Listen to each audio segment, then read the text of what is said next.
ஆயுத எழுத்து நிகழ்ச்சிக்கு வரவேற்கின்றோம். விக்கிலீக்ஸ் மீண்டும் ஒரு மிகப்பெரிய பரபரப்பை ஏற்படுத்தி இருக்கிறது. ராஜீவ் காந்தி ஒரு இடைத்தரகராக ஒரு விமான பேர ஒரு நிகழ்வில் சம்பந்தப்பட்டிருந்தார் அப்படின்னு ஒரு தகவல்.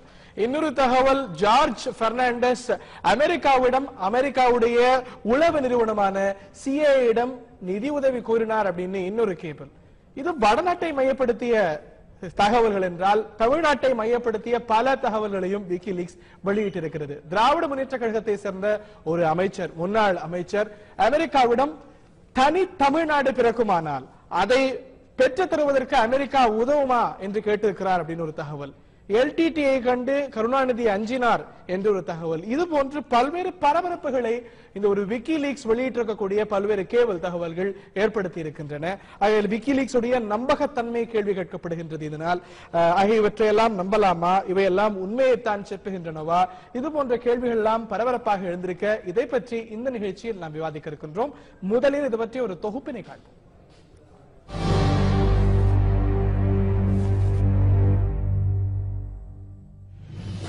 விக்கிலீக்ஸ் இணையதளம் வெளியிட்டு வரும் ரகசிய தகவல்கள் அண்மை காலமாக இந்திய அரசியலில் புயலை கிளப்பியுள்ளது. காலம் சென்ற முன்னாள் பிரதமர் ராஜீவ் காந்தியை ஸ்வீடன் விமான பேரத்தில் தொடர்பு படுத்தி வெளியிட்ட தகவலே இதற்கு காரணம்.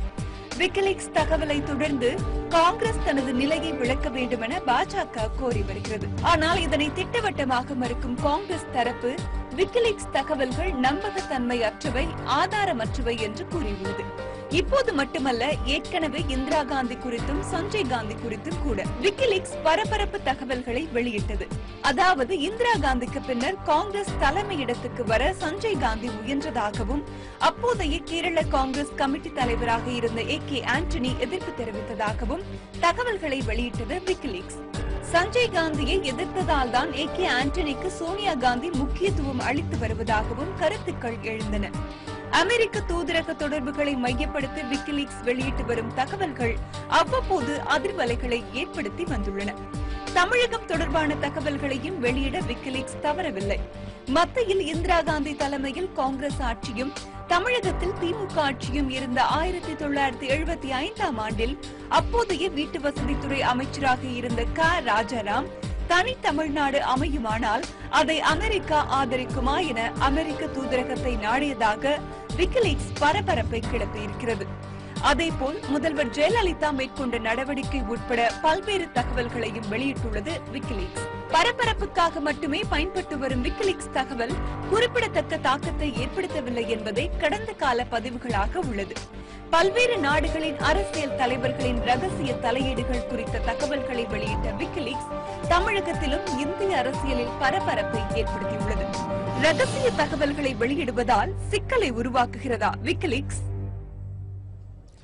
சிக்கலை உருவாக்கி இருக்கிறதோ இல்லையோ ஒரு பெரிய பரபரப்பை ஏற்படுத்தியிருக்கிறது. இதை தாண்டி பல்வேறு புதிய பரபரப்பு தகவல்களை வெளியிட்டிருக்கிறது. அதாவது விடுதலை புலிகளுக்கு இந்தியா 50 லட்சம் ரூபாய் நஷ்ட ஈடாக IPKF பிறகு வழங்கியது, இது போன்ற எண்ணற்ற தகவல்களை வெளியிட்டிருக்கிறது. மேலும் பல தகவல்கள் இனி வரக்கூடிய நாட்களில் வெளியாகலாம் அப்படிங்கிற ஒரு செய்தி ஒரு மிகப்பெரிய பரபரப்பை ஏற்படுத்தியிருக்கிறது. இதை பற்றி தான் இந்த நிகழ்ச்சியில் நாம் விரிவாக விவாதிக்க இருக்கின்றோம். இந்த நிகழ்ச்சியில் நம்முடைய பங்கேற்பவர்கள் காங்கிரஸ் கட்சியை சேர்ந்த திரு அமெரிக்கை நாராயணன், அதே போல பாரதிய ஜனதாவுடைய எக்ஸ்-சர்வீஸ்மென் செல்லை சேர்ந்த மாநில தலைவர் திரு லெப்டினன்ட் கர்னல் சுந்தர் அவர்கள், அதே போல மூத்த பத்திரிகையாளர் திரு ஐயநாதன் ஆகியோர் இந்த நிகழ்ச்சியில் இணைகிறார்கள். நான் திரு ஐயநாதன் அவர்கள்ட்ட ஆரம்பிக்கணும்னு நினைக்கிறேன். விக்கிலீக்ஸ் இந்த தகவலை வெளியிட்ட பொழுது முதல் பரபரப்பை ஏற்படுத்தியது என்றால் ராஜீவ் காந்தி இடைத்தரகராக செயல்பட்டார் அப்படிங்கிறது போன்ற ஒரு தகவல்கள். இந்த தகவல் வந்த உடனே காங்கிரஸ் தரப்பில் இருந்து வந்த ஒரு விளக்கம் விக்கிலீக்ஸ் உடைய நம்பகத்தன்மை. இந்த தகவல்கள் எல்லாம் நம்பக்கூடியதா? ஏனென்றால் பெரிய ஆதாரங்கள் இதனோடு வெளிவரவில்லை. அப்படி இருக்கும்பொழுது விக்கிலீக்ஸை நம்பலாமா? அது கிரெடிபிலிட்டி கேள்வி கேட்கப்படுகிறது. விக்கிலீக்ஸ் என்கின்ற இந்த அமைப்பை இணையத்தின் மூலமாக ரகசியங்களை வெளியிட்டு இந்த உலகம் எவ்வாறு ஆளப்படுகின்றது, நாடுகளுக்கு இடையிலான உறவு என்பது எப்படி இருக்கின்றது, ஒரு நாடுகளிலும் இயங்கக்கூடிய பல்வேறு நாடுகளினுடைய தூதரங்கள் செய்யக்கூடிய வேலை என்ன, இவைகள் தங்களுடைய நாடுகளுக்கு அனுப்பக்கூடிய கேபிள்கள், ரகசிய தகவல்களை வெளியிடுவதன் மூலம் இந்த உண்மைகளை மக்களுக்கு கொண்டு வருகின்றேன் என்ற ஒரு நோக்கத்தோடு தான் ஜூலியன் அசாங்கே விக்கிலீக்ஸ் என்கின்ற அமைப்பை நடத்துகிறார். அவருடைய நோக்கம் மிக தூய்மையானது. இரண்டாவதாக, விக்கிலீக்ஸ் வெளியிடக்கூடிய எந்த தகவலும் அது திரட்டியது அல்ல, மாறாக, உதாரணத்திற்கு இந்தியாவில் இருக்கக்கூடிய அமெரிக்க தூதரகம் வாஷிங்டனுக்கு அனுப்பிய தகவல்களை இடையில் இருந்து எடுத்து, ரகசியமாக எடுத்து அதனை அது வெளியிடுகிறது. நீங்கள் புரிந்து கொள்ளுங்கள் உலக மக்களே என்பதற்காக அது வெளியிடுகின்றது. எனவே நம்பகத்தன்மை என்கின்ற பேச்சுக்கே இடமில்லை. ஏனென்றால் எந்த தகவலும் விக்கிலீக்ஸினுடைய சொந்த தகவல் அல்ல, அது பரிமாறப்பட்ட தகவலினுடைய தொகுப்பிலிருந்து இவையெல்லாம் வெளியிடப்படுகின்றன என்பதுதான் உண்மை. ஆக நம்பகத்தன்மை நிறைந்தது அப்படின்னு சொல்றீங்க. திரு அமெரிக்க நாராயணன், காங்கிரஸ் இது பற்றிய ஒரு குற்றச்சாட்டு வரும்பொழுது நம்பகத்தன்மையை தான் யூ ஷாட் த மெசஞ்சர், மெசேஜை காட்டிலும் மெசஞ்சரை தான் நீங்கள் சூஸ் செய்தீர்கள். அப்படி இருக்கும் பொழுது ராஜீவ் காந்தி பற்றிய இந்த ஒரு தகவல்கள் எதை காட்டுகின்றன? முதல்ல நம்பகத்தன்மை இருக்கா இல்லையான்னு நான் சொல்லவில்லை. ஐயனார் மூத்த பத்திரிகையாளர் தான். இன்னைக்கு பெரிய பத்திரிகை, இந்தியாவில் உள்ள பெரிய பத்திரிகை சொல்றத நான் இங்க படிக்க விரும்புறேன். இதுல என்ன சொல்றாங்கன்னா, they do conjure up atmosphere of political volatility. அப்ப இருக்கிற இடத்துக்கு மட்டும்தான் காட்டுதே ஒழிய இது லோ லெவல் பீப்புள். ஒண்ணு இது விக்கி லீக் இல்ல, அதாவது வெளியிடப்பட்ட தகவல் எங்கேயோ திருடி எடுத்துள்ள. இந்த பர்டிகுலரா இந்த தகவல்கள் அமெரிக்காவால டீகிளாசிஃபை பண்ணிட்டாங்க. அது கிடக்குதாங்க, கோடி கோடியான பக்கங்கள் அங்க கிடைக்குது. அடித்தட்டுல உள்ள ஒரு கிளர்க்கோ அதிகாரியோ தான் கேள்விப்பட்டத தன்னுடைய உயர் அதிகாரிக்கு சென்ன வார்த்தைகளை சொல்றாங்க. நல்லா இவர் சொன்னாரு, நமக்கு எனக்கு முன்ன பேசின ஐயனார் சொன்னாரு, ஒரே ஒரு நிமிஷம். ஐயனார் சொன்னாரு, இது ஒருத்தருக்கு ஒருத்தர் பேசிக்கிட்டு, அந்த இவர் விக்கிலீக் அவர் ஒன்னும் பெருசா கண்டுபிடிச்சு சொல்ல, அவங்க பேசிக்கிட்டு சொல்றாங்க. அதே தகவல்ல இந்தியா தன்னுடைய நியூக்ளியர் சீக்ரெட்டை பாகிஸ்தானுக்கு விட்டதுன்னு சொல்றாங்க. இது யாராவது நம்புவாங்களா? அதாவது நீங்க கொஞ்சம் சிந்திச்சு பார்க்கணும். நம்ம கஷ்டப்பட்டு, அதுவும் இந்திரா காந்தி அவர்கள் இந்த மாதிரி எல்லாம் இல்ல வித்ததுன்னு சொல்லப்படல. India offered nuclear technology to Pakistan. இல்ல இல்ல இல்ல இன்னைக்கு வந்திருக்க பேப்பர்ல விக்கிலீக்ஸ்ல போட்டிருக்காங்க. நம்புவாங்களா? என்ன தெரியுது தெளிவுகள்? இல்ல இல்ல, இது நான் கேள்விப்படல. ஒருவேளை இவருடைய லீக்ஸ்க்கு தனியா இருக்கலாம். ஆனா we have not heard any such thing. ஆனால் ஒண்ணு இருக்கு, இதுல இது நம்பலாமா வேண்டாமா என்றது வேற விஷயம். நம்பலாமா கூடாதா இருக்கான்றத பத்தி இப்ப பேசுறோம். நம்பகத்தன்மை இல்ல. இவரு பாருங்க, நீங்க ஆஸ்கர் பெர்னாண்டஸ் கவனிக்க வேண்டியது, இந்தியாவை வித்துக்கு அமெரிக்கால பணம் வாங்கி, நீங்க ஸ்வீடன் ஜார்ஜ் பெர்னாண்டஸ் இத அமெரிக்கால பணம் கேட்டு இந்தியாவை இது பண்ணாங்கன்னு சொல்றாங்க. நம்பகத்தன்மை இந்த மேல வைக்கப்படக்கூடிய குற்றச்சாட்டு என்னன்னா, அது சொல்லிருக்கக்கூடிய தகவல்களை காட்டிலும் யார் சொன்னாங்க அப்படிங்கறதுக்குள்ளதான் போறீங்க. அது சொல்லிருக்கக்கூடிய தகவலை ஏன் பார்க்கிறீங்க? அமெரிக்கா கூட ஒரு பிட்டராக ஜூலியன் அசாஞ்சியும் விக்கிலீக்ஸையும் பார்க்கக்கூடிய அமெரிக்கா கூட அவங்களுடைய நம்பகத்தன்மையை கேள்வி வைக்கல. அப்படி இருக்கும்போது வந்த உடனே ராஜீவ் காந்தி அவர் என்ன கேள்வி கேட்டிருக்காரு, நான் கொஞ்சம் தயவு செஞ்சு பதில் சொல்லிடுறேன். நீங்க அமெரிக்கா இவங்க விக்கிலீக் அவங்க கிட்ட திருடினாங்க, திருடல அப்படின்னு சொல்லல. அவங்களுடைய தகவல்களை அவங்களுடைய ஒப்புதல் இல்லாம எடுத்துட்டாருன்னு தான் சொல்றாங்க. அது உண்மை. ஆனா இவர் போட்டிருக்கிறது, இவர் சொன்ன விக்கிலீக் சொன்ன இந்த அசாஜ் சொன்ன தகவல் அல்ல. அவர் அமெரிக்கன் கேபிள்ல இருக்கிறத எடுத்து போட்டாங்க. அதுவும் நடந்து பல வருடங்கள் ஆகி அதை டீகிளாசிஃபை பண்ணது.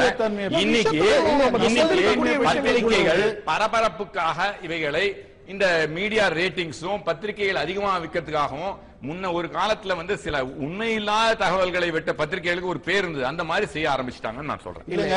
இந்த ஒரு எக்ஸ்போஸ் மீதான உங்களுடைய விமர்சனம். ஆனா அது சொல்லி இருக்கக்கூடிய விஷயத்துக்கு பதில் தெளிவாக சொல்ல மாட்டேங்கிறீங்க. அதாவது காந்தி குடும்பத்துக்கு இருந்திருக்கக்கூடிய ஆதிக்கத்தை இது வெளிக்காட்டுகிறது அப்படிங்கிறதுதான். மறுபடியும் கென்னடியை பற்றி பல குற்றங்கள் சொட்டப்பட்டன. உயர்ந்த நிலையில் உள்ளவர்கள் 1000 பேர் தகவல்களை சொல்லுவாங்க. அதற்கு எல்லாம் அது உண்மைன்னு சொல்லி பதில் சொல்ல வேண்டிய அவசியமே இல்லை. நான் திரு சுந்தர் அவர்கள்ட்ட கேட்க விரும்புகிறேன். இதுல கூட ராஜீவ் காந்தியை பற்றி சொல்லும் பொழுது அவர் இதற்கான முயற்சிகள் செஞ்சார் என்ற தொனியில் இருந்தாலும் அதுல ஒரு பெரிய பணம் இன்வால்வ் ஆனதுன்னோ, இன்னும் சொல்ல போனா அந்த டீலே கூட கிடைக்கல. அப்படி இருக்கும் பொழுது இதை ஏன் இவ்வளவு பெரிதுபடுத்த வேண்டும்? ஏன் இவ்வளவு பெருசுபடுத்தணும்னாக்கா, ராஜீவ் காந்தி அப்போ ஒரு கமர்ஷியல் பைலட்டா இருந்தாரு.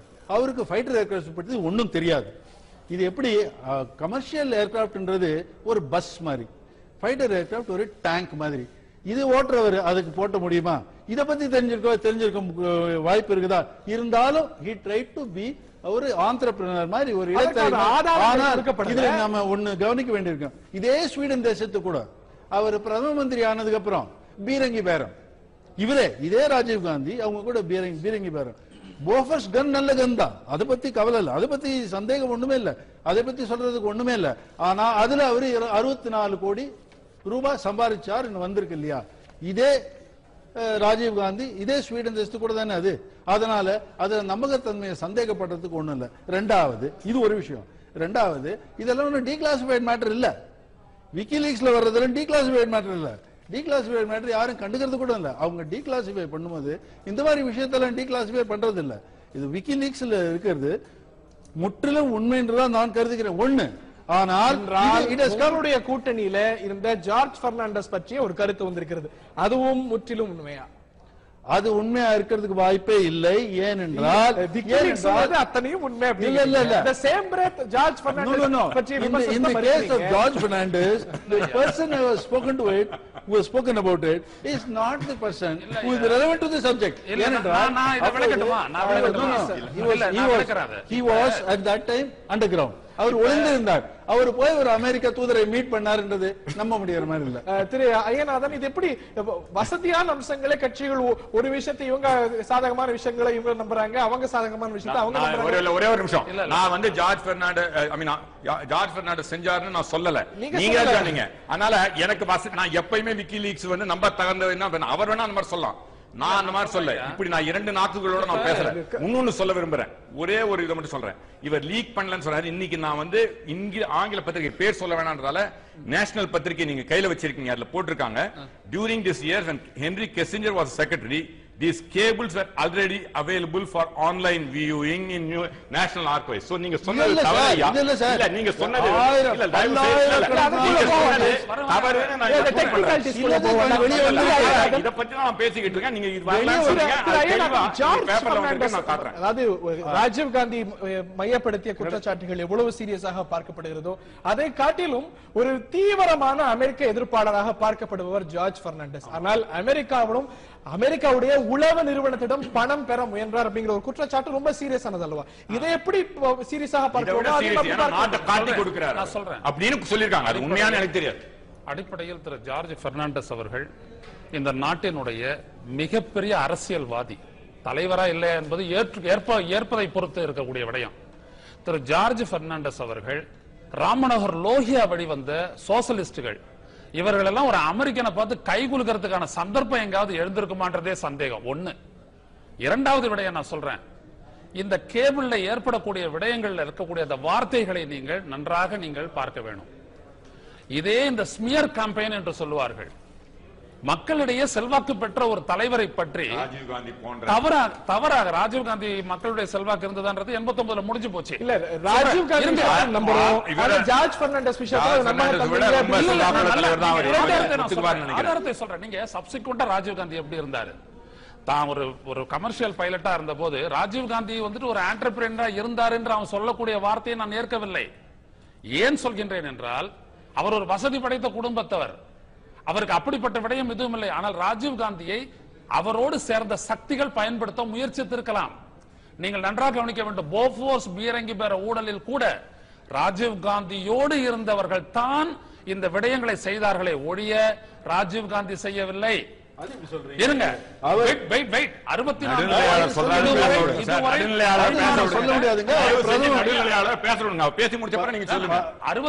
கோடி ரூபாய் ஊழல் என்பது எந்த இடத்தில் வருகிறது என்றால், மார்ச் மாசம் 31ஆம் தேதிக்குள்ள போஃபோர்ஸ் கம்பெனிக்கு வந்து அந்த ஆர்டரை வாங்கி தரத்துக்காக ஒட்டோவியோ குட்ரோக்கி அதை வாங்கிடுறாரு. இதுல வந்துட்டு நேரடியா ராஜீவ் காந்தியை தொடர்பு படுத்தக்கூடிய எதுவும் இல்லை. ஆனால் ராஜீவ் காந்தி அந்த உத்தரவை 31ஆம் தேதிக்குள்ள ரிலீஸ் பண்ணுன்னு சொல்லி பட்நாகர் கிட்ட சொல்லி இருக்கிறார்.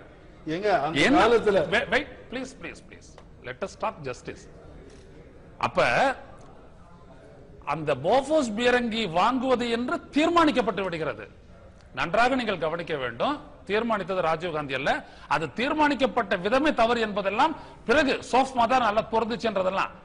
ஆனா விடயம் என்னன்னு கேட்டீங்க அப்படின்னம்னா, அதற்கு பிறகு அந்த போஃபோர்ஸ் பீரங்கி பேர ஊழல் தொடர்பானதுல வந்துட்டு இந்துதான் சகோதரர்கள் ஒதுக்கப்பட்ட பணம் ராஜீவ் காந்தி பேரில் தான் டெபாசிட் செய்யப்பட்டது என்ற நிலையில் அந்த வழக்கு விசாரணை அதற்கு மேல் போகாமல் மூழ்கடிக்கப்பட்ட நிலையில் அந்த இடத்தில் as on date ராஜீவ்காந்தி நேரடியாக வாங்கினாருன்னு சொல்றதுக்கான இல்ல. பல புதிய விஷயங்கள், பல பழைய விஷயங்களுடைய கிளறல் இவற்றையெல்லாம் இது ஏற்படுத்தி இருக்கிறது. தமிழகத்தை மையப்படுத்திய பல தகவல்களையும் இது வெளியிட்டிருக்கிறது. இது ஏற்படுத்தி இருக்கக்கூடிய தாக்கம், இதனது நம்பகத்தன்மை தொடர்ந்து விவாதிக்கலாம். ஒரு சிறிய இடைவெளிக்கு பின்னர்.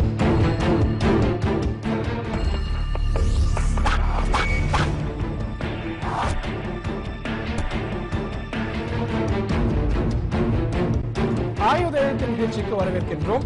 விக்கிலீக்ஸ் மீண்டும் ஒரு பெரிய பரபரப்பை கிளப்பி இருக்கிறது. விக்கிலீக்ஸ் வெளியிட்டிருக்கக்கூடிய பல்வேறு தகவல்கள், இந்தியாவை மையப்படுத்திய தகவல்கள் ஊடகங்களில் வந்திருக்கின்றன. அதில் ராஜீவ் காந்தி ஒரு ஒப்பந்தத்தில் இடைத்தரகராக, அதாவது ஒரு ஆட்சிக்கு வருவதற்கு முன்பாக செயல்பட்டார் என்ற ஒரு தகவல், அதே போல தமிழ்நாட்டை தனியாக பிரிக்க அமெரிக்கா உதவுமா என்று திராவிட முன்னேற்ற கழகத்தை சேர்ந்த ஒரு அமைச்சர் கேட்டார் என்று பல்வேறுபட்ட தகவல்கள் விக்கிலீக்ஸ் வெளியிட்டிருக்கக்கூடிய கேபிள்கள் வெளிவந்திருக்கின்றன. இவை நிச்சயமாக ஒரு பெரிய பரபரப்பை ஏற்படுத்தி இருக்கிறது. இதனது நம்பகத்தன்மை, இது ஏற்படுத்தக்கூடிய தாக்கம், இவற்றையெல்லாம் இந்த நிகழ்ச்சியில் நாம் விரிவாக பேசி வருகின்றோம். இந்த நிகழ்ச்சியில் நம்முடைய இணைந்திருப்பவர்கள் பாரதிய ஜனதாவுடைய எக்ஸ் சர்வீஸ்மென் செல்லுடைய மாநில தலைவர் திரு லெப்டினன்ட் கர்னல் சுந்தர், காங்கிரஸ் கட்சியுடைய தலைவர் காங்கிரஸ் கட்சி தலைவர்கள் ஒருவர் திரு அமெரிக்கா நாராயணன், அதே போல மூத்த பத்திரிகையாளர் திரு ஐயநாதன் ஆகியோர் இணைந்திருக்கிறார்கள். நான் திரு சுந்தர் அவர்கள்ட்ட கேட்க விரும்புகின்றேன்.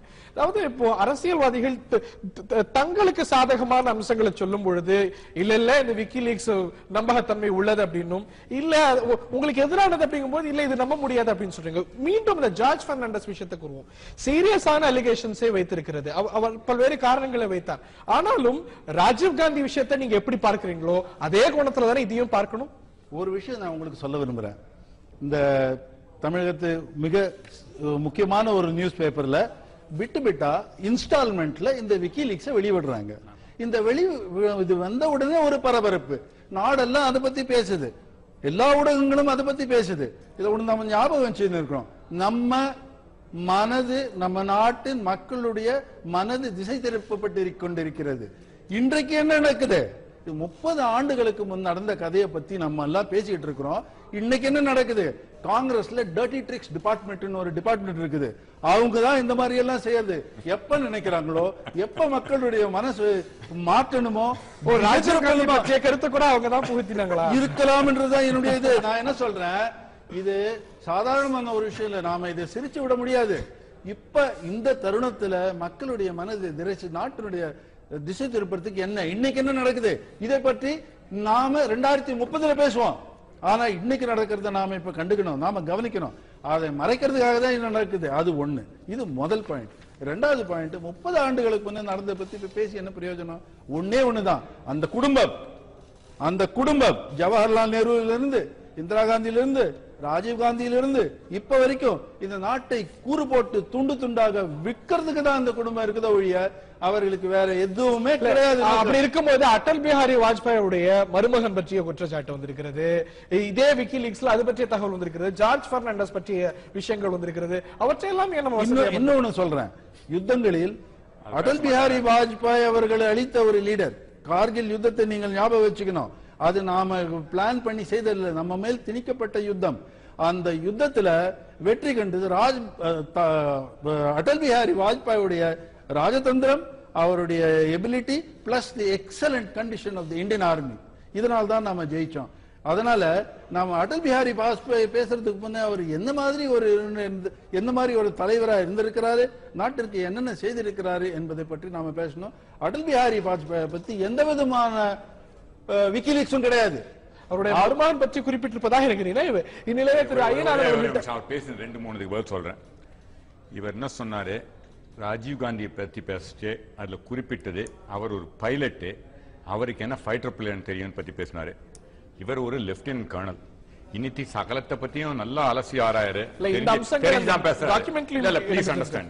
அதனால அவர் இந்த நாட்டை ஆளக்கூடிய தலைவர், அந்த நாட்டையே நடத்திய ஒரு தலைவர். அவருடைய அறிவாற்றலை பற்றி பேசக்கூடிய தகுதி இங்க யாருக்காவது இருக்கான்னு எனக்கு தெரியல. ஒன்று. இரண்டாவதா நீங்க நிராகரித்து விட்டது. ஒரே ஒரு நிமிஷம் நீங்க பேச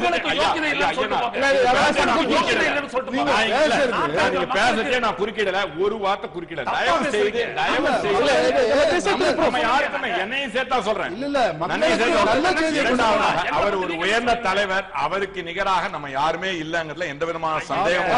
இரண்டாவதாக இன்னைக்கு Facebookல வந்து சொல்றேன், Facebook ஒரு சாதாரண மனிதர் பவானி ஆனந்த் ஒரே ஒரு ஐயா நீங்க பேச நான் குறுக்கிடல ஐயா, நீங்க உங்க மேல பெரிய மதிப்பு வச்சிருக்கேன்.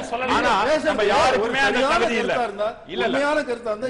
உண்மையான கருத்து நீங்க இல்ல, உங்க கருத்தை சொல்லுங்க. ராஜீவ் காந்தியை பத்தி, இந்திரா காந்தியை பத்தியும் எங்க தலைவர்களை பத்தி குற்றச்சாட்டு இல்ல. தயவு செய்து பதில் சொல்லப்பட்டது. அடுத்த விஷயத்துக்கு ஒரு Facebookல ஒரு சாதாரண அடிக்கடி பேசுகின்றவர், அவர் நடுநிலையாளர், பிஜேபி சப்போர்ட்டர். அவர் சொல்றாரு விக்கிலீக்ஸ் லாக்ஸ் இது வந்து நம்பகத்தன்மை இல்லை. ஏன்னா அவரே என்ன சொல்றாரு, நான் எல்லாத்தையும் சரி பார்த்து செய்யல. It has not been done any due diligence review. அவங்க எல்லாத்தையும் எடுத்து போட்டுறாங்க. குப்பை கூளம் அதுல ஏதாவது ஒரு 1-2 மாணிக்கம் கிடைக்கலாம். ஆனா அதுல இருக்கிற 98%, ஏன்னா அவரே வந்து சரி பார்த்ததாக சொல்லவில்லை. அப்படிப்பட்ட ஒண்ணுதான் ஜார்ஜ் பெர்னாண்டஸ் பற்றியதுமா? ஐயா இருக்கலாம் இல்லையா, குப்பை இருக்கலாம் இல்லையா, அது ஒரு விஷயம். நான் பேசி முடிச்சிடுறேங்க ஐயா. அவர் என்ன கேள்வி கேட்டாரு, உங்ககிட்ட கேள்வி கேட்க நீங்க பதில் சொல்லுங்க. நான் மறுபடியும் சொல்றேன், நான் வந்து ஜார்ஜ் பெர்னாண்டஸ் செய்தது, அவர்கள் ஜார்ஜ் பெர்னாண்டஸை பற்றி சொன்னது சரி என்று நான் கூறவில்லை. அவரை போல எனக்கு சாதகமாக இருக்கும்போது இது சரி, எனக்கு பாதகமாக இருக்கும்போது தவறு என்று கூறிய ஆள் நான் அல்ல. அதனால அதை தெளிவுபடுத்த நான் வந்து நான் அதை வந்து சொல்லல. மூணாவதாக இவர் வந்து அந்த டீல் ராஜீவ் காந்தி வந்து ஆண்டர்பிரனரா இருந்தாங்கன்னு சொன்ன டீலு மொராஜி தேசாய், இந்த பாரதிய ஜனதா கட்சியுடைய தலைவர்கள் கொண்ட மொராஜி தேசாயுடைய இருக்கட்சி தான் ஸ்வீடன்ல இருந்து அந்த இது வாங்கப்பட்டது. காங்கிரஸ் அரசு இந்திரா காந்தி அரசும் போது அந்த இது வாங்கல. ரொம்ப தெளிவாக சொல்றேன். இதெல்லாம் சொல்ல வர ரைட். இந்த ஒரு டீல்ல இருந்து சற்று விலகுவோம், தமிழக விஷயங்களுக்கு வருவோம். திரு ஐயநாதன், இதுல பார்க்கும் பொழுது இன்று வந்திருக்கக்கூடிய செய்தி என்ன சொல்கிறது? திமுகவை சேர்ந்த ஒரு முன்னாள் மூத்த அமைச்சர் ஒரு அமெரிக்க பிரதிநிதியை சந்தித்து அமெரிக்கா தனி தமிழ்நாடை பிரித்து தர நாங்கள் முயற்சி செய்தால் உதவுமா அப்படின்னு கேட்டிருக்காங்க. அது எந்த அளவுக்கு சீரியஸாக பார்க்கிறீங்க, எந்த அளவுக்கு முக்கியத்துவத்தோடு அதை பார்க்க வேண்டும்? சரி, அமெரிக்காவுக்கு மறுத்திருக்கிறது. அதுக்கு முன்னாடி இவருக்கு நான் ஒரு பதில் சொல்லணும். யாருக்கு யோக்கியதை இருக்கு அப்படின்றத வந்து நான் எனக்கு யோக்கியதை இருக்கான்னு தான் சொல்லணுமே ஒழிய அடுத்தவனுக்கு யோக்கியதை இருக்கான்னு பேசக்கூடாது. அது உங்களுடைய தவறானது, கண்டிக்கின்றேன். இந்த நாட்டு மக்களுக்கு தங்களுடைய தலைவர்களை பற்றி விமர்சிக்க உரிமை உண்டு, அதுதான் ஜனநாயகம். அதனால அதை பத்தி யாரும் வந்துட்டு சொல்லக்கூடாது. இரண்டாவதாக நீங்கள் கேட்ட கேள்விக்கு வருகின்றேன். பொதுவாக இந்த ஒரு விக்கி கேபிள்ஸ் நீங்க பாத்தீங்க அப்படின்னம்னா, அப்பொழுது திரு ராசாராம் அவர்கள் மிகப்பெரிய அரசியல்வாதி, மிகப்பெரிய சமூக நீதி போராட்டத்தில் தொடர்புடைய ஒரு குடும்பத்தை சேர்ந்தவர், திராவிட இயக்க தலைவர்களில் ஒரு பெரிய தலைவர். அவர் அப்பொழுது திராவிட முன்னேற்ற கழகத்தினுடைய டெல்லி பிரதிநிதியாக இருந்தார் என்று நினைக்கின்றேன். அப்பொழுது பொதுவாக அமெரிக்கர்கள் மற்ற ராஜதந்திரிகள் எல்லாம் கூடக்கூடிய இடத்தில் அவரும் சென்றிருக்கும் பொழுது அவர்களுக்குள் பேசக்கூடிய பேச்சுக்களை எல்லாம் இவர்கள் தொகுத்து இவர்கள் அனுப்புகிறார்கள். That is what is cables means. அந்த மாதிரி விடயங்கள் இவர் சொன்னாரு, இவர் இப்படி சொன்னாரு, அப்படி சொன்னாரு அப்படின்றது அந்த கேபிள்.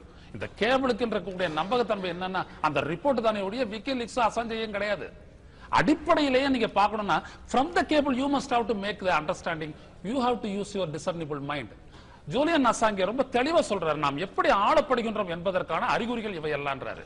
அப்ப ராசாராம் அவர்கள் அப்பொழுது இந்தியா எமர்ஜென்சி என்கின்ற ஒரு சூழலில் இருந்தது. 75-76 எமர்ஜென்சி என்கின்ற ஒரு சூழல் இருந்தது.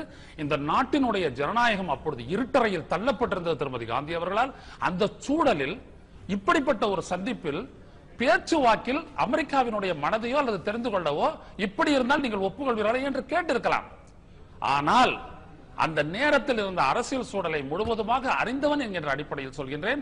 அப்பொழுது தனித்தமிழ்நாடு என்று திமுகவோ அல்லது அனைத்து இந்திய அண்ணா திராவிட முன்னேற்ற கழகமோ அது எந்த ஒரு அரசியல் கட்சியும் அப்பொழுது பேசிக் கொண்டிருக்கவில்லை என்பதுதான் அப்பொழுது இருந்த அரசியல் சூழல். அதை அதிகாரப்பூர்வமாக கைவிட்டு ஒரு 13 ஆண்டுகளுக்கு பிறகு இந்த நிகழ்வு நடந்திருப்பதாக இந்த லீக்ஸ் சொல்கிறது. லீக்ஸ் தான். இதே இன்னொரு விஷயத்தை பார்க்க வேண்டியிருக்கிறது. இவையெல்லாம் இந்த ஒரு இங்க இருந்து போகக்கூடிய அதிகாரிகள் சொல்லக்கூடிய தகவல்கள் எந்த அளவுக்கு அந்தந்த நாடுகள் இந்தியாவுடைய உள் விவகாரங்கள்ல தலையிட்டு இருக்கின்றன, கூர்ந்து கவனித்திருக்கின்றன, தாக்கத்தை ஏற்படுத்த முயற்சி செய்திருக்கின்றன அப்படிங்கறத நம்ம பார்க்க வேண்டியிருக்கிறது. இது அபாயமாக ஏதேனும் உணர்த்தவில்லையா நமக்கு? இது முக்கியமாக நாம் இதை பார்க்க வேண்டியது என்னவென்றால், அவர்கள் நாட்டு தூதர்கள் அவர்கள் நாட்டுக்கு அனுப்பும் மெயில், அதாவது மெசேஜ்களை இவர் வெளியே அனுப்பியிருக்கிறார். நம்ம நாட்டிலேயும் நம்ம தூதர்கள் நம்ம அனுப்புறாங்க. நாம அதை பெருசா பொருட்படுத்தி நாம அதை வெளியிடவில்லை. இது அமெரிக்காவுக்காரங்க அவங்க மற்ற நாடுகளை பற்றி தங்கள் நாட்டுக்கு அனுப்பிச்ச மெயில்ஸை பத்தி அவர் வெளியிட்டிருக்காரு லீக்ஸ். இதுக்கு நாம எப்படி எடுக்கணும்னாக்கா, ஒரு மெசேஜ் இப்போ ராஜீவ் காந்தி எடுத்துக்கங்க, அங்க விகன்ஸ் ஏர்கிராஃப்ட் வாங்கணும் அப்படின்ட்டு அவர் பண்ணாரு. ஆனா அந்த முயற்சியில தோல்வி பெற்றது, போஃபர்ஸ்ல சக்சஸ் அடைஞ்சிட்டாரு. அப்படின்னாக்கா அப்படி பார்க்கும்போது இதுல ஏதோ ஒரு இது இருக்குன்றது நமக்கு தெரிய வருது. அதனால அப்படிதான் பார்க்கணும். இப்போ ராஜாராம் இந்த மாதிரி சொல்லி இருக்காரு, அதுக்கு ஃபாலோ அப் ஏதாவது இருந்தா, a thought is not a crime, action is a crime, and follow up is what you have to see whether intentions are correct. ரெண்டுமே ஸ்வீடன் நிறுவனங்கள். அதற்கு பிறகு ஏற்பட்ட ஒரு சர்ச்சைக்குரிய ஒப்பந்தம் எவ்வளவு பெரிய சர்ச்சையை உருவாக்கியது அப்படின்னு சொல்றது. ஆக இது ரெண்டும் சேரும் பொழுது சந்தேகத்தை இல்ல ஒரு சர்ச்சையை வலுப்படுத்துகிறதா அல்லவா? முதல்ல இவர் சொன்ன ராஜீவ் காந்தியை பத்தி சொன்னதை தெளிவுபடுத்த விரும்புறேன். இவர் அதாவது இந்த கார்கில் போர்ல பணத்தை எடுத்து போற சவப்பெட்டியில ஊழல் பண்ணவங்க சொல்றாங்க. சோ யார் எப்பொருள் யார் யார் வாய் கேட்பினும் அப்பொருள் மெய்ப்பொருள் காண்பது அறிவு. ஐயா நீங்க பேசச்சே நான் மறுபடியும் பேசல, தயவு செய்து என்ன குறுக்கிடாதீங்க. நீங்க என்ன தலைவரை பத்தி சொல்லச்சே கூட நான் குறுக்கிடல. You owe me the courtesy. Please wait until I finish it. Okay? Right. So எங்க தலைவர்களை பத்தி சொல்லச்ச கூட நான் இடைப்படல. ஆனால் நான் முடிக்கிறேன், உங்களுக்கு நேரம் வரும் பேசுங்க, நான் வேணாம் தொடருங்க. அதனால இவங்க சவப்பெட்டி ஊழல் சொன்னவங்க, அந்த அதாவது படை வீரர்களுடைய சவப்பெட்டி ஊழல், அவங்க சவப்பெட்டியில பண்ற ஊழல பேசுறவங்க எல்லாம் பேசுறாங்க. அவங்க அதனால பிறகு என்ன முடிவு வெளி வந்தது அந்த விவகாரத்துல? அவங்க இத பண்ணாங்களே, இல்ல there's a scam, coffins Kargil காஃபின்ல ஸ்கேம், அந்த எடுத்து வர ஸ்கேம் இருந்தது. அது பல பத்திரிகைகள் பண்ணப்பட்டது. அது அப்புறம் ஏச்சிட்டாங்க, அவங்களுடைய ஆட்சி இருக்குச்சு. அதுதான். அதனால முடிவு சொல்லாம குற்றச்சாட்டு சொல்றீங்க. சரி, எல்லாம் அப்படிதான் இவங்க சொல்றாரு. எந்த குற்றச்சாட்டு போஃபர் குற்றச்சாட்டு நிரூபிக்கப்பட்டதா நீங்க சொல்லுங்க. தொடருங்க. சொன்னுட்டீங்க. தி பாட்டம் லைன் இஸ், இது இவர் சொன்ன மாதிரி பல கேபிள் பல இது பண்றாங்க. இதுல இன்னும் நம்ம யோசனை பண்ணோம். இவர் சொன்னதுல ஒரே ஒரு இதுல கருத்து உடன்படுகிறேன். வேண்டுமென்றே சில கருத்துக்களை போட்டு இந்த விக்கிலீக்ஸோட சேர்த்து விட்டா பல நாடுகள்ல குழப்பங்கள் ஏற்படுத்தக்கூடிய வாய்ப்பு உண்டு. மறுபடியும் சொல்றேன், இதுல அவரும் எல்லாத்தையும் சரி பார்க்கல. விக்கிலீக்ஸ்ல அவங்க எல்லாம் சரி பார்த்ததா அவங்க சொல்லல. அவங்க எல்லாத்தையும் நான் கிடைச்ச தகவல்லாம் எடுத்து தூக்கி போடுறேன், எல்லாரும் படிச்சுக்கங்கன்னு சொல்றாங்க. இல்ல குப்பைகளும் மாற்றங்கள் செய்து உண்மையே. ஆனா எப்பொருள் யார் யார் வாய் கேட்பினும் அப்பொருள் மெய்ப்பொருள் காண்பது. ஒரு நிமிஷம் ஐயா, பரிமாறப்பட்ட தகவல்களின் மீது எங்களுடைய கருத்தை நாங்க சொல்லலாம். ஆனா திரு நண்பர் நாராயணன் அவர்கள் குப்பைன்னு அடிக்கடி சொல்றாரு. அப்படி சொல்லக்கூடாதுன்னு நான் வேண்டுகோள் வைக்கிறேன். ஏன் அப்படின்னம்னா, இந்த கேபிள் எல்லாம் அனுப்பப்பட்டதற்கான அந்த அத்தாட்சிகள், அந்த நம்பரிங் எல்லாத்தோட சேர்த்துதான் அந்த கேபிள் இருக்கக்கூடிய பீஸ் ஆஃப் இன்ஃபர்மேஷன் அப்படி போற போக்குல சொல்லிட்டு போறது இல்ல. So this information cannot be tagged as garbage. பேச்சு வந்ததை பற்றி இதை பற்றி நான் ஒரு விஷயம் சொல்ல விரும்புகிறேன். கார்கில் யுத்தத்துக்கு முன் எந்த யுத்தத்திலுமே இறந்த சோல்ஜர்களை அவர்களுடைய ஊர்களுக்கு அனுப்புவதற்கு இதுக்கு முன்ன பண்ணதே கிடையாது. வியட்நாம் வார்ல அமெரிக்கர்கள் அவர்கள் இறந்தவர்களை தங்கள் நாட்டுக்கு எடுத்து சென்றார்கள் என்று கேள்விப்பட்டு நாம் ஏன் செய்யக்கூடாது அப்படி என்று கேட்டவர் அடல் பிஹாரி வாஜ்பாய். 71 ஆயிரக்கணக்கானவர்கள் இறந்தார்கள்.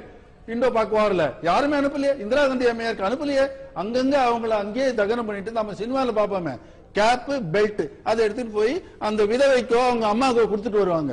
இவர் என்ன செய்தாரு, முதல்ல இந்திய நாட்டில் முதல் முறையாக கார்கில் யுத்தத்தில் மரணம் அடைந்தவர்களுக்கு மரியாதை கொடுத்து அவர்களை ஒரு சவப்பெட்டியில் அடக்கி எடுத்து சென்றார். அப்பொழுது ஒரு டிராவலிங்க்கு 20 நாள் ஆகலாம்.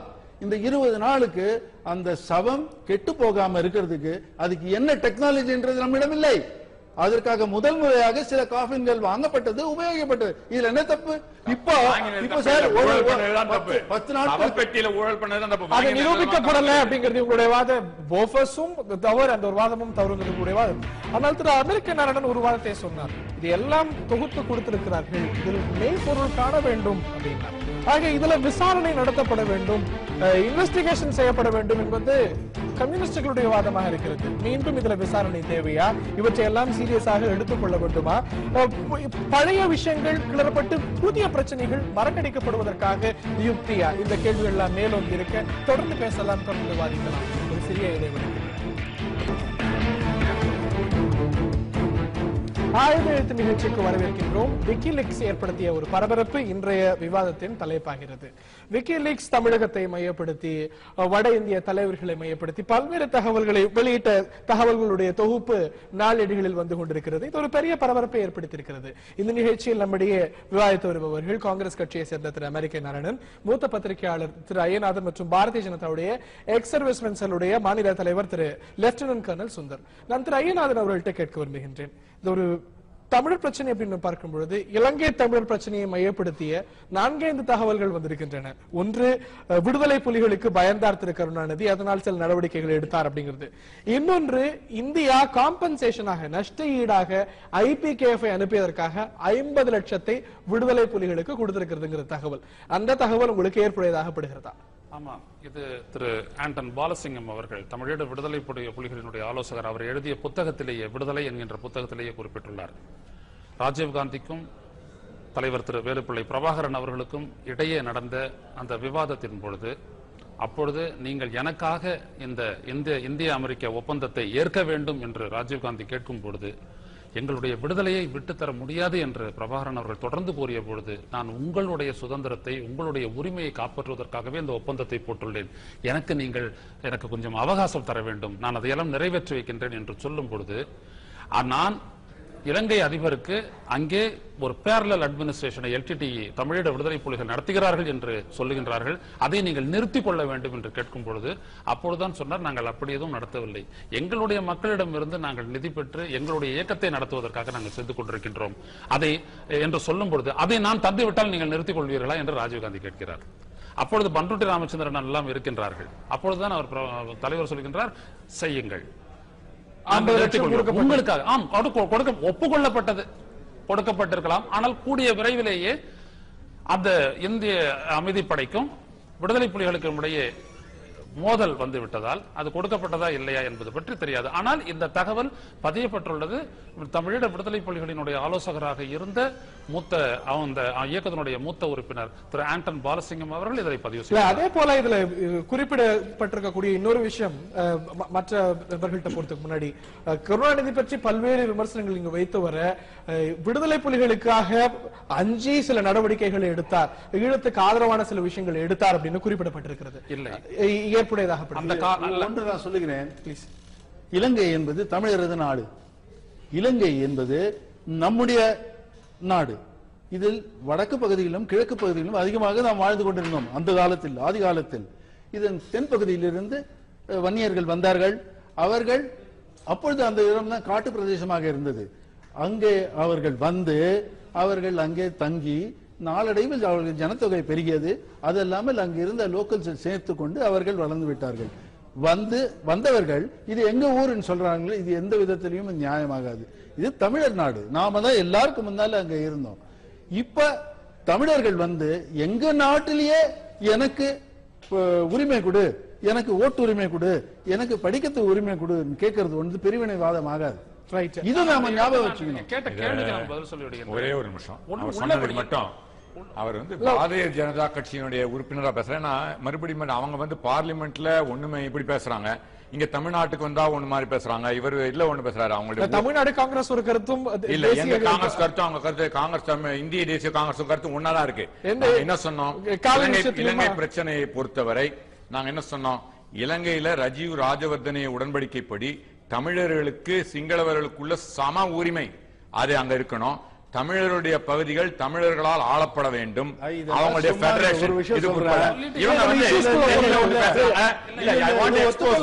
இது வந்து பாரதிய ஜனதா கட்சியின் சார்பாக பேசுறோம்னா இதான் பாரதிய ஜனதா கட்சி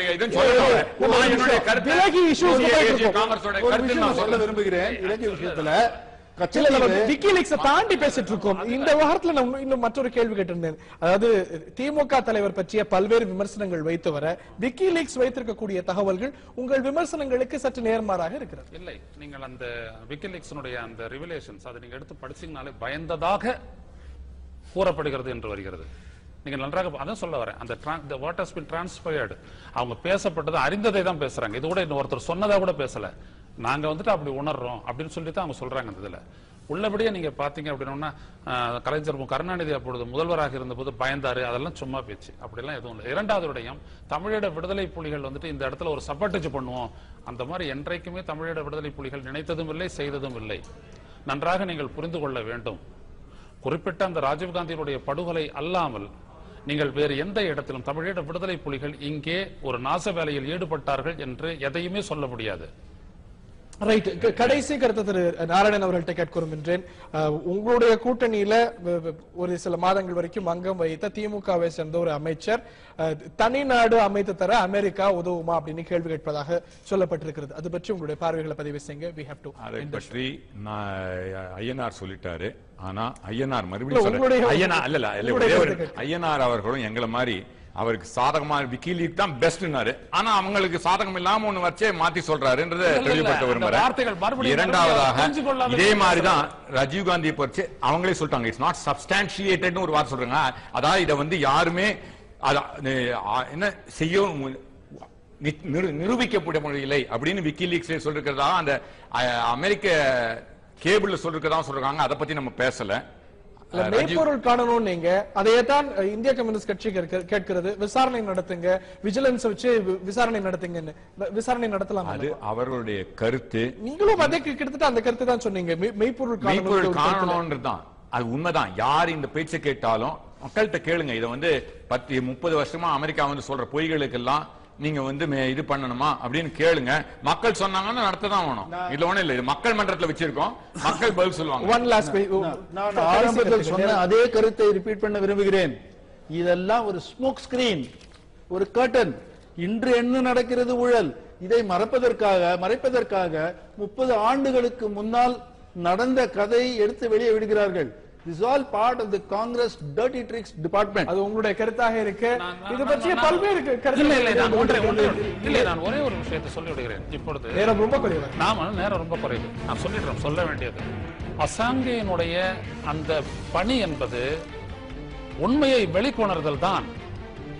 அந்த ஆவணங்களில் இருக்கக்கூடிய விடயங்களை நாம் தான் நன்றாக படித்து உணர்ந்து புரிந்து கொள்ள வேண்டும். ஆவணங்களை வேலை, இந்த ஆவணத்துடைய நம்பகத்தன்மை அப்படிங்கிறது சப்ஜெக்டிவ் அப்படிங்கிறது உங்களுடைய கருத்தாக பார்க்கின்றேன். ஆக இது ஒரு பெரிய பரபரப்பை ஏற்படுத்தி இருக்கிறது என்றால் மிகையல்ல. இதை மையப்படுத்திய கருத்துகள், பார்வைகள் வெவ்வேறாக இருப்பதை பார்க்கிறீர்கள். நிகழ்ச்சியில் பங்கு பெற்ற அமெரிக்க நாராயணன் அவர்களுக்கும், திரு சுந்தர் அவர்களுக்கும், திரு ஐயநாதன் அவர்களுக்கும், பார்த்தினர்களுக்கும் நன்றி தெரிவித்து விடைபெறுகிறேன்.